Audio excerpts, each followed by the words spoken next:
Hedi Tobias, karibu sana kwenye taarifa za leo mashinani. Hebu tufahamishe ni yapi yanaendelea eneo hilo. Naam, sawa. Bila shaka ni kwa sasa tunamwona ni kiongozi wa ODM Raila Odinga ambaye ameweza kuwasili tu katika eneo hili la Badala. Muda wa alfajiri tunaona kaka zetu na dada zetu wa dini ya Kiislamu wakihudhuria sala ya Idul Adha hii ya leo. Kumbuka kuwa ni siku ya pili ambapo sherehe hii imekuwa inafanywa katika kaunti ya Mombasa.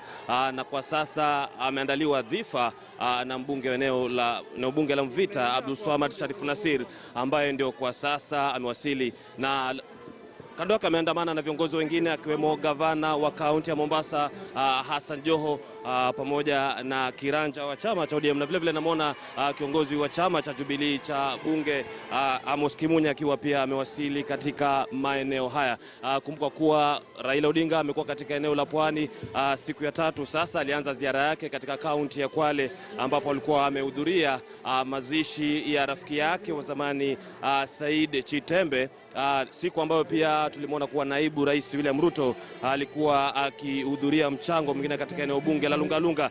Baadaye Raila Odinga ametembelea katika kaunti ya Tana River ambapo amejumuika na gavana wa huko Dadho Kodana. Hiyo jana tunamwona kuwa pia alihudhuria matanga ambayo ilikuwa ni mazishi ya mjombake katibu mwandamizi katika wizara ya ugatuzi Gideon Mungaro, na katika hafla hiyo ndipo ameweza kuzungumzia masuala kuhusiana na BBI, akisema kuwa chama cha ODM pamoja vile vile kumbuka na ushirika na serikali ya Jubilee kupitia Uhuru Kenyatta kuwa wana njia mbadala kuhakikisha kuwa yale mapendekezo yaliyoko katika jopo la BBI yatawezwa kutimika na kuhakikisha kuwa yamepitwa, iwe au isiwe labda mahakama itaamua vipi. Hivyo kwa sasa tu tutakuwa ni wenye kujiunga mle ndani kuweza kusikiza hotuba kutoka kwa viongozi hawa ambao wamewasili maeneo hiyo leo.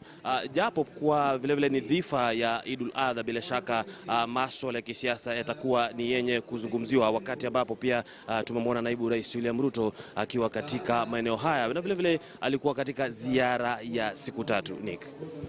Na asante sana Tobias Chanji. Mtazamaji huyo hapo mwanahabari wetu ukanda wa Pwani akizungumza kuhusiana na ziara yake ambaye ni kinara wa chama cha ODM Raila Odinga kule pwani ya Kenya, wakati huu wa sherehe za Eid al-Adha ambazo basi zinasherehekewa katika eneo hilo, ikiwa ni siku ya pili siku ya pili ya sherehe hizo. Vile vile basi atakuwa anatuandalia mengi zaidi hapo baadaye, hasa ile hotuba yake kinara wa chama cha ODM Raila Odinga yuasemaje na watu wa Mombasa, na hasa kuhusiana na uongozi wa eneo hilo pale ambapo gavana sasa hivi unazidi kuaniwa na watu wengi tu kutoka sehemu hiyo.